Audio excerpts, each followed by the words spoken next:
when Hahnemann decided to prove the drugs on the healthy human beings, he decided to prove the drugs with increasing the number of doses as well as increasing the potency of the drug.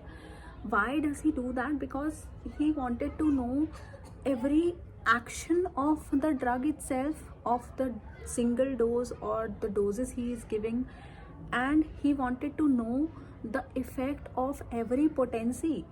ये तो बात है ही, लेकिन आपने ऐसा क्यों नहीं किया कि पहले आपने 200 प्रूव कर दिया, फिर आपने 1 m प्रूव करा, फिर आपने 30 प्रूव किया? ऐसा क्यों नहीं करा?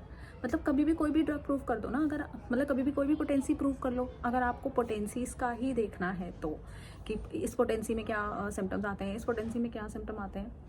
The sequence should be from lower potencies to higher potencies because he wanted to know the sequence of the symptoms in the disease, in the particular drug, because he wanted to know the sequence of the symptoms producing by the drug, by a particular drug.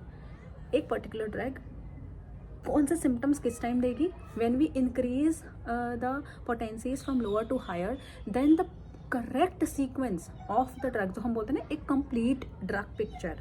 हाँ, जब हम for example मैं सीपिया की बात करती हूँ, तो in the previous stages जब sepia is also full of cares, वो शुरू से ही इंडिफरेंट नहीं होती है, शुरू से ही इंडिफरेंस नहीं भरा हुआ होता उसके अंदर. पहला जो फेज़ होता है सीपिया का, उसमें वो केयर्स फुल ऑफ केयर्स होता है उसके अंदर.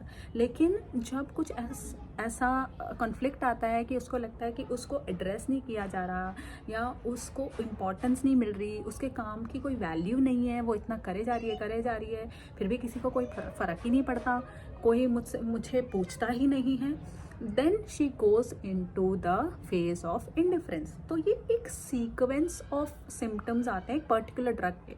मतलब हम इस तरह से भी बोल सकते हैं कि ड्रग का एक सोरा, साइकोसिस एंड सिफिलिस होता है, तो वो भी तभी हमें पता चलेगा जब हम एक इंक्रीजिंग ऑर्डर ऑफ पोटेंसीज में ड्रग को प्रूव करेंगे.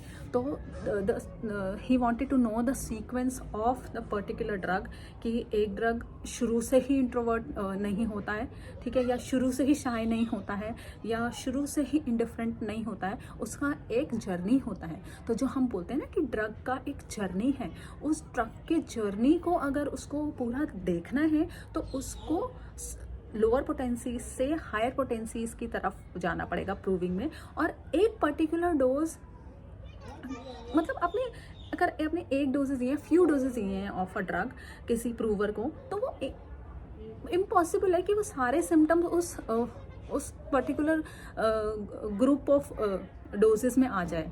हाँ, तो every dose has its action and every potency has a the potential to create the picture of the drug, है ना. मतलब हर पोटेंसी का एक अलग एक्शन भी होता है, अलग पोटेंशियल भी होता है एक ड्रग के सिम्टम को डेवलप करने का, और ट्रीटमेंट करने का भी हर पोटेंसी का एक अलग लेवल होता है, मतलब एक अलग स्कोप होता है.